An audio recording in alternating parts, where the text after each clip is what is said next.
And I'm Splash! Ah! Hey, is it true that the water I splashed you with fell from the sky as rain? Duh, that's the water cycle. Can you tell me about it? Sure, let's go.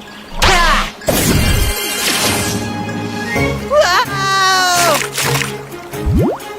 First, water evaporates into a gas in the air. Oh, Then that gas condensates into water drops, which creates clouds.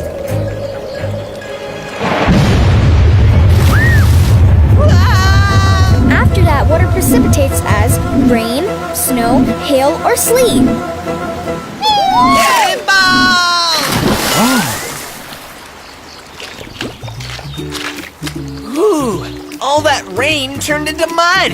The whole cycle repeats after that. Ha! Ugh. But not the part where you throw mud at me.